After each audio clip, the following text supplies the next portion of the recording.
Now, just a little warning before we begin that there will be major spoilers in this video for the 10th episode of The Bad Batch, or the one called The Common Ground. So if you haven't seen it yet and you don't want anything ruined, it is a really good time to click away. Okay, so pretty much the first thing that popped into my head while watching this episode was there are heroes on both sides. And not just because, if I'm recalling right, and if I'm not, I'm sure someone will let me know in the comments, the last time and only time we've ever seen Raxus, the now former Separatist Capital World, or Confederacy of Independent Systems Capital World, was in the Season 3 episode of the Clone Wars called Heroes on Both Sides. But that name or those words were of course taken from the opening crawl of Revenge of the Sith and followed up by the words, "Evil is everywhere." And I've always liked or appreciated that it said that in the opening crawl because it's a little reminder that actually the Separatists weren't really the bad guys in the Clone Wars. In all reality, they were basically the ones in the right when you really think about it. They had split off from the Republic because Dooku convinced them the Senate was corrupt and that a Sith Lord was behind the scenes, which was true. The problem, of course, is that, well, Dooku was also a Sith Lord, and he was actually under the command of the Sith Lord controlling the Senate. Basically, the Separatists were just as much pawns manipulated by Sidious as everyone else, as the Republic was. Both sides were doing what they thought was right for their people, and didn't know they were just playing into the hands of Sidious, who actually controlled everything.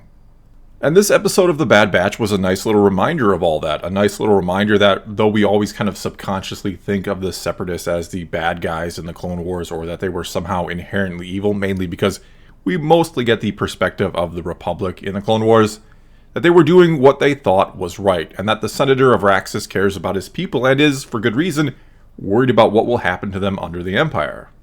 Furthermore, we also sort of see the Bad Batch's beliefs challenged here in this episode. They themselves might not like the Empire or what the Republic they once served has become, but that doesn't mean they're ready to suddenly like or accept the Separatists, or that they're happy about rescuing one of their senators, even if they need the credits to pay off their debt.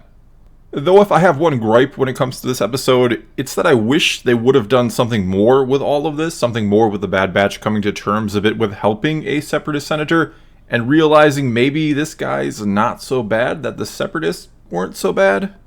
I mean, there's a little bit towards the end where they convince the senator his best course of action is to flee for now and fight another day, because he did want to stay and help his people, but it doesn't lead to any sort of revelation on the Bad Batch's part about how, wow, this guy really cares about his people, and that maybe there was something to the Separatist movement after all. Maybe we really were on the wrong side of things, especially considering what the Republic has since become, and what it's doing to the clones, not to mention to a planet like Raxus here. Though I can certainly understand why maybe this revelation would be hard for someone like Echo to come to, if he ever could, considering what was done to him by the Separatists. I also like that out of all of them, Echo was the one who had the biggest problem working for a droid, again, because of what had happened to him.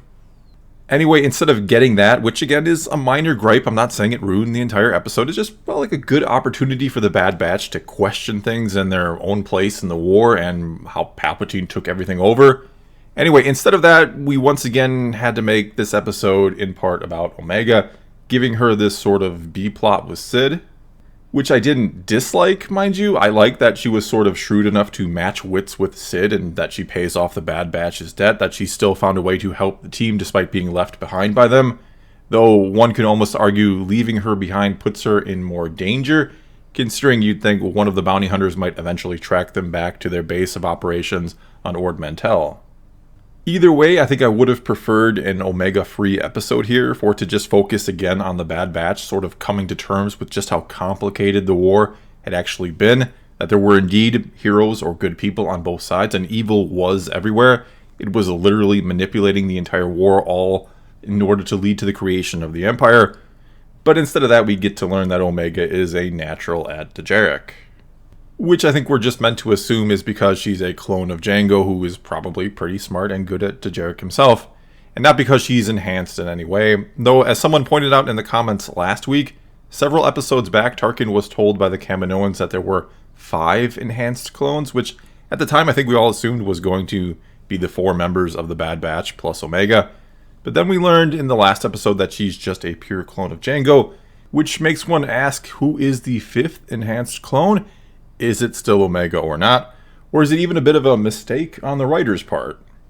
And I'm going to guess here we're still going to learn there's more to Omega than just being a pure clone of Jango. She's probably enhanced in some way. I mean, again, going back to an earlier episode, the first one actually, after Echo wakes up from the incident in the cafeteria with the Regs where he's smashed in the face with a tray and knocked out, and he wakes up and is attached to some machines, which causes him to freak out a bit, as you can probably understand again, considering what the Separatists had done to him. Omega tries to calm him by saying she hates to be hooked up to them as well, which I think could easily imply it's something she's dealt with quite a bit, that she is tested from time to time for some reason or another, that there is something more to her, which is probably that she has some type of enhancement that they like to keep tabs on or test, and one probably related to mental acuity somehow, that she learns stuff very quickly, which has been hinted at multiple times in previous episodes. Which also then makes perfect sense, because if you're the Kaminoans, you'd want the clones to be able to learn as quickly as possible. Considering you're already doing physical growth acceleration, why not add mental to the picture as well? And if they can learn even faster and or more efficiently, you could probably grow them even quicker, or at a faster rate, having an army of new troops ready to go in half the time they are now, which is already half the normal time. Anyway here, as for the rest of the episode, yet again, there was plenty of action. Loved seeing the ATTE battle in the streets, if you will. And once again, I have to marvel at just how fantastic this show looks. Not just overall or on the grand scale and how lavish and lush and beautiful and scenic everything is, but the little things too. The subtle facial expressions and readable changes in body language might actually be the largest strides this type of animation has taken since the early days of the Clone Wars series, back when characters were more like wooden blocks than the flesh and blood they seem to be made of now. I'm also still really enjoying the character of Sid. I love how she has nicknames for everybody, especially calling Tech Goggles. I like the moment in here when Hunter seems to forget that Omega isn't on the mission with him. It really shows how much she is not only becoming part of the team, but just how attached to her he is becoming. He really does probably think of himself as a father figure here.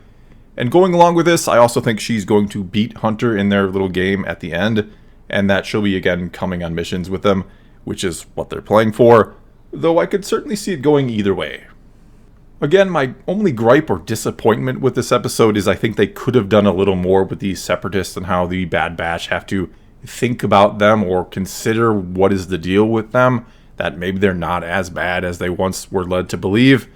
Though it was cool to just see Raxus again, to see the Empire occupying the capital world of the Confederacy of Independent Systems, and it really makes you think or wonder about just how bad the Separatist planets had it after the war. I mean, we know the new Empire wasn't exactly kind to their own after the war, or the systems that were loyal to them, so imagine what happened to those that weren't.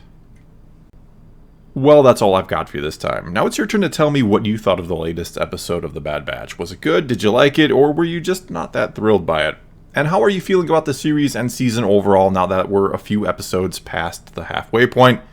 Whatever the case may be, leave a comment below and let's talk some Star Wars. And until next time, thanks for watching.